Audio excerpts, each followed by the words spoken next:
This is Jeanne Dennis of Heritage of Truth. My guests today, Kevin and Sam Sorbo, are actors in Hollywood who also homeschool. They're here to tell us about their life in Hollywood as believers and about their new movie, Let There Be Light. Welcome to Heritage of Truth. Today our guests are Kevin and Sam Sorbo. Welcome. Thank you. Good to be here. It's wonderful to have you all. You're famous for being Hercules. Well, I think Hercules and Andromeda were both 12 years of my life, wonderful chapters, and the shows are still out there. You can check them out. Wow. In fact, I'll get a plug for Andromeda. Just came out in Blu-ray DVD. So for those sci-fi Gene Roddenberry fans, go check it out. And Hercules is still out everywhere. Now you've got a new movie. Yes. And that new movie is Let There Be Light. Let There Be Light. Now, is this a Christmas movie? It is. It's for Christmas 2017. Yes. Do you want to tell? I think she should tell you a quick story of how it all happened. Okay. So I came up with the idea for the movie, and I called a friend of mine who I just thought maybe I could get him to co-write it with me. And initially he said no, but when he heard the idea, he said, oh yeah. And 2 weeks later, Sean Hannity called my husband and said, I think I want to get into film production with you. And I said, that's my movie. And it was amazing how it all fell together. Sean has been a true champion of everything that I do. I mean, they have me on Fox quite a bit, and we've become friends through the years on it. And he loved my movies, God's Not Dead, and What If, and Abel's Field. And he said, I want to do something that has a strong message in it. So Sam and I flew out with Dan Gordon, the other writer. And Dan's very famous for being the showrunner on Highway to Heaven with Michael Landon.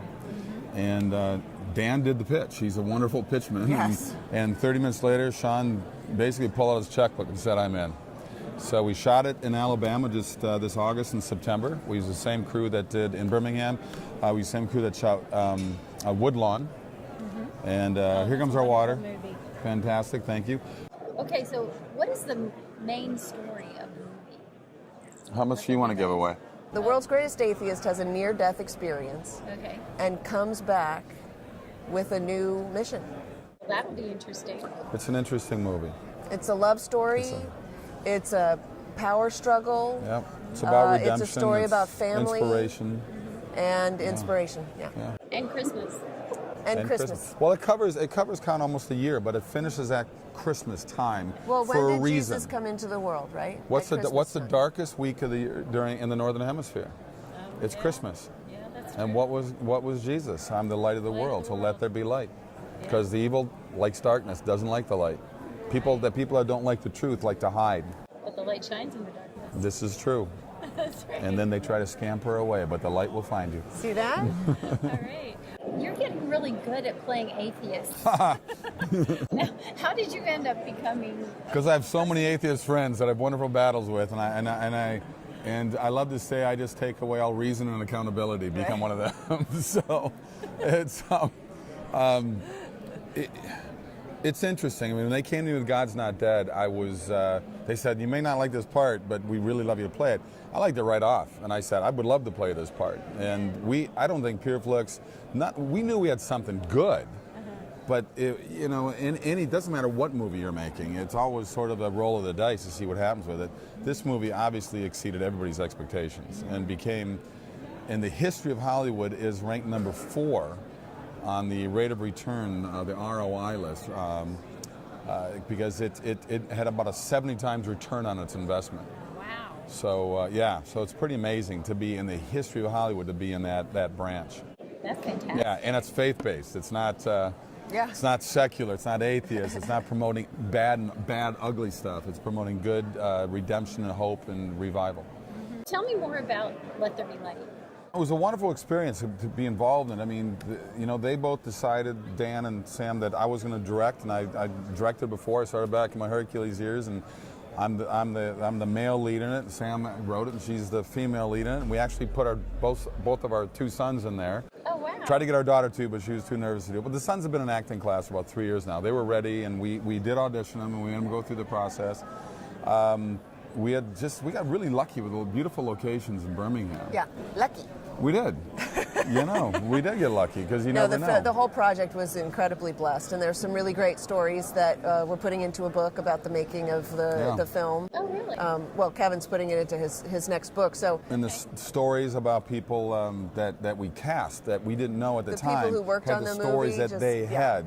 Some coming really in, incredible, and it's pretty amazing. moving. But she's mentioned I have a book called True Strength. I recommend people getting it. Yeah, that's the story of when you went through. I suffered 3 strokes during my Hercules years at the end of season 5. So I went through my own battle, and not really a crisis of faith, but I certainly went through my battles with God and wrestling. Because, you know, when bad things happen, we tend to either blame God or blame family or blame the world, when the reality is look in the mirror, that's where the problem is. And you got to come up with some way to sort of get past that roadblock in your life. But we're both doing the follow-up right now, True Strength, called True Faith. Okay. And hopefully it'll be out later this year, is the game plan for right now. But I do want to get a quick plug-in for Breathe Bible. And Breathe Bible is available right now. Go to breathebible.com. And I'm working through Tyndale. And it's an 18 CD collection of the reading of the New Testament from a number of different actors. Wow. And I'm the voice of God. Are you I made sure it was okay with You him. got a And promotion? he let me know that he could sound like anybody. So I think it was okay. So it's available now, breathebible.com. Challenge everybody to at least listen to 1 chapter a day, just to sort of whet Right. their appetite and get them going. And We want people back in the Bible. Well, the production value is amazing in this. It Get really back in the is. I Word. mean, they got the people chanting, and you got music, and it's a $2 million production on this CD collection. I think people really enjoy it, and people who don't like to read or don't read don't have an excuse. well, people anymore. that's stuck in people Los Angeles traffic like I am all the spend time time, in their cars. audiobooks are a great way to go. But I think it'd be great for their kids. You know, you Yes. put it on and let them listen to it a little bit every day in the living room, or and it's really, really wonderfully produced. And I hope people will check it out. So breathebible.com for all the information. How did you become a believer? Really, my whole life. I mean, I grew up in the church. I grew up in a small church outside of Minneapolis, a little town called Mound, Minnesota. Population about 7,000. Still that same size population all these years later. And my parents were very strong Lutherans and Christians, and so it was church and Sunday school every week for me. So I grew up with it. I've never lost my faith. I'm certainly not perfect anyway, but I've always believed. I've never gone to that place of not believing. So. Because I don't believe something comes from nothing. So Right. And somebody had to start all this. How about you, Sam? I went on a search in my 20s and discovered order in the universe. And that led me to a belief in God. And then I found myself in church and discovered Jesus, and the rest is history. All right. So- Well, you homeschool your children. Yes. Yes, and you're a big homeschool advocate. We I am. homeschooled also, and we have our grandchildren are being homeschooled. That's excellent. So we are very much in support of homeschoolers. Do you have your book? Yeah. Yes. I don't. But She wrote a book. So the book is called They're Your Kids, and it's the subtitle is it's an inspirational journey from self-doubter to homeschool advocate. And I tell people that our school system inspired in them self-doubt, that they couldn't educate their own children. And so when you hear somebody say, oh, I could never do that, that is actually the school talking through them. And the opening quote in my book is of a person who was instrumental in the foundational aspects of our whole education system, who said the purpose of education is to teach somebody so that they could never go against the will of their teacher in the future. Oh, no. And in fact, a mantra that we hear repeated in schools is, don't question, just follow direction, right? And so I want to get the kids out of the institutions. I don't think that children belong in an institution. They belong with their families. And if you want to preserve your family, you keep your kids home. Okay, well, how about people where both parents work? You got to find a way to get it done. The best way forward, if you want to preserve your family, is to have the children stay with the parents. That the school, whether it's purposeful or inadvertent, and I think mostly it's inadvertent, forms a wedge between the child and the parent. I When think the it's purposeful, but that's just me. When the parent drops the child off at school, they are saying, I am incapable, the school now has authority. And so it's no wonder that the children then start to question the parents' authority.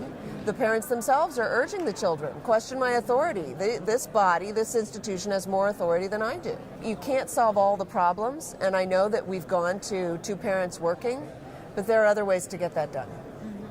Yep. Also, school doesn't take 8 hours a day. No, it doesn't. I know that sending your child to school is for 8 hours a day. And then but they the have other homework thing when is they come home. if you're a believer, And so you know the story of creation, and you know that God created the world and everything in it, right? They are not teaching that in school. They're teaching evolution, which is unfortunately a lie. And even evolutionists who follow Darwin are now diverging, and because even Darwin himself disagreed that evolution was the answer. And so now we have geologists who are saying, you know what, we need a better theory because the Darwin theory of evolution isn't holding up. With the recent discoveries that they've made in China in the geological record and the fossil record, they're saying it's not holding up. We're going to need to find a better explanation. I say, I've got a Bible right here, you could read this. They're looking for something else. But in any case, it's not Darwin and it's not evolution. Well, they have their own, that's their own religion. That's what they're teaching in school. So there you go. When they took religion out of school, they didn't take religion out of school. They took Christianity out and replaced it with secular humanism. Yep. Yeah. And if you believe that survival of the fittest is the best way forward, God bless you, because it's not going to end well. There you go. Then the powerful win. Yeah. Then the powerful win, exactly. That's right. It's true. Yeah. Well, I want to get back to homeschooling for a second. It is more of a way of life, isn't it? Than Yes. just doing. You don't do school at home. Yeah. Yes, so, and in fact, I think I have a Well, chapter on that, the discovery that it's not just that everything is a teachable moment, it's that everything is a learning experience. Like there's a shift that happens after you homeschool for a little while and you go, oh wait, I went to public school, he went to public school. You know, we're influenced And look by at how screwed up we are. our experience, and it's changed a lot. It's changed a lot. It has changed a lot. But we're so influenced by our experience of what school has to look like. I personally hated school, and I was an A student, and I just despised the whole thing. And I didn't like learning, and I didn't like reading, and I certainly didn't like writing. So it's kind of ironic that now I'm a writer. But the point is that the way that we think about school is wrong, and our schools are failing. Yeah. And everybody admits that our schools are failing, and yet we continue to send our children, our most prized possession, if you will, our most valued piece of us, back into that broken, decrepit, and corrupt system. And it is corrupt because they put more and more money is thrown at it from the federal level and the state levels, and it gets worse. Why? California puts more money, LA Unified, more money. It's like $40,000 per student per year. So you got a class of 40 kids. That's $1.6 million right there in that classroom. That teacher's getting $60,000 a year. Where's all that money going? California now ranks 50th in public education. 50th. We're the worst public educated state in the country. So the question is, if the education bureaucracy basically continues to fail, are they really failing? And what is your definition of success versus what is their definition of success? And why don't they teach civics anymore? Why don't they teach the role of the American government, which is of the people, by the people, and for the people? Founded under Judeo-Christian principles. To the people. Why don't they teach it? Yeah. It's not in their interest. There is a conflict of interest between the government educating the citizenry. There's a conflict of interest in that. It needs to be run like a business. Get it out of government hands. But besides that, as believers, who did God give the job of teaching children? He didn't give it to the government or to... It was to the parents. Yeah, it's the parents. It's the father. Well, the school book used to was the Bible. And the mother. That was it, yeah. Yeah. There are a couple passages, I believe, in the Bible that distinctly say to the grandparents. But nowhere in the Bible does it say to the church. Nowhere in the Bible does it say to the government. And yet those institutions are recognized in the Bible. God recognizes those institutions. They are not in charge of education. The church is there to support the family Right. as they raise their children, Right. not to do it for them. Mm-hmm. Right. So, well, I am really excited about your movie coming out. I can't wait to see it. Thank you. And Give the website again for the movie. Oh, Let There Be Light, themovie.com. LetThereBeLightTheMovie.com. Yes. Okay, and where can people find out more about your books and everything else you're doing? For myself, they can go to kevinsorbo.net. That's always a great place to go. It's got a lot of information on a lot of different things, not only like about the books, but other things people might be interested in, movies I have coming up and past movies, and so that's a good, kevinsorbo.net, it's a good place to go. And for me, it's samsorbo.com. Okay. And on Twitter, I'm at The Sam Sorbo Show. Tell us about your show. So I did the radio show for almost 4 years, and I had to walk away in October. Oh, okay. So Right now I'm on hiatus because I have this movie that's taking up almost all my time. Yeah, well, So- hopefully you'll feel like it was worthwhile. Oh yeah, it already has been, so. Good. That's Thank you. wonderful. Can you tell one little story about either something in homeschooling that was really cool, really neat, or something in the making of the movie that you would like to share with the audience? Can I tell the story about Braden's speaking event? Yeah. So my son, my oldest, from a very young age, likes to speak in public. Go figure, it's just what he likes to do. And this year he studied the Jonathan Swift essay, A Modest Proposal, wherein Jonathan Swift, who was an Irishman, proposed that because the British rule was so tyrannical over the Irish, that they might as well just eat the Irish children. And it caused quite a stir, which it was meant to do. And it was a satirical essay, so he wrote it as if this was just, why not? It was completely natural. Well, my son studied that this year. He's 15, and he's written a speech about eating babies. And he promotes this as But ultimately, it's a pro-life message. Right. a of pro-life course. message. And at the end, and I have to give him credit, he says, if it's a choice, why don't you support eating babies? If choice is paramount, then any choice should be recognized. And so he approaches pro-choice individuals and he says, okay, so you're pro-choice, so do you support eating babies? And they hopefully say, no, that sounds awful. And he says, well, then you're not pro-choice at all.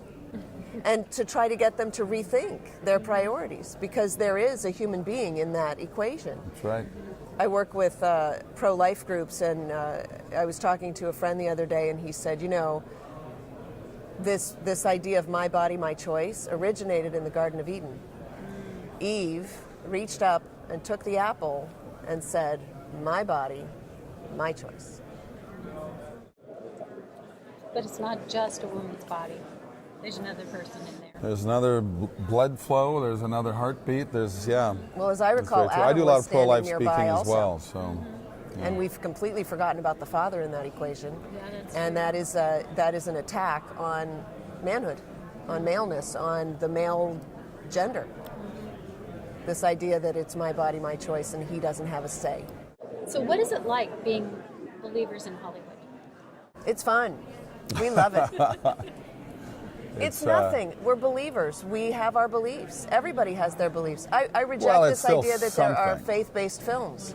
Every film is faith-based. yeah, because they believe in what they're promoting and doing, what their agendas and whatever that may Yeah. be. But if it wasn't for the faith-based, I mean, for the not just faith, but for the independent movies, I wouldn't have much of a career anymore. Really? Because Hollywood, they don't. They're the ones. Tolerance is a one-way street with them. And so it's just kind of the way you go. Hollywood owes me nothing, and I'm grateful for the career I've had. But yeah, it's a battle. To me, it's sad. And to me, it's I will always, if I'm approached on a set by someone who has a different point of view, I'm more than happy to talk to them. And I'll sit there, But and typically they're ultimately not they get very interested in the angry. conversation. And I go, why do you get angry about this? What are you so fearful of? I'm not angry that you disagree with me. I feel sad for you. I'm going to pray for you. You know, so you don't need you to pray for me. I said, well, I'm going to anyway. You know, so but it's interesting that everything to have to do with that sort of secular and atheist world, they deal in a lot of hate and a lot of anger and a lot of just, you know, unfulfillment in their lives, and you see it, and it's very ugly. But you know, hopefully, movies like Let There Be Light will make people think a little bit that aren't you know, I don't mind preaching to the choir, but I want to get out to those people too that are, you know, I call the agnostics the independent voter. They don't know which way to go, you know. So we're trying to make them do the right thing. Okay. Well, it sounds like you guys, even in Hollywood, have a ministry, even if it's just praying. We're doing what we can. Just praying is the most powerful thing. That's we have. right. So That's right. thank you so Thank much you. for all that you are doing. Thank you. Appreciate it. We really appreciate your being Thank on you our so show. much. Thank you for homeschooling. There you go. Share the gospel.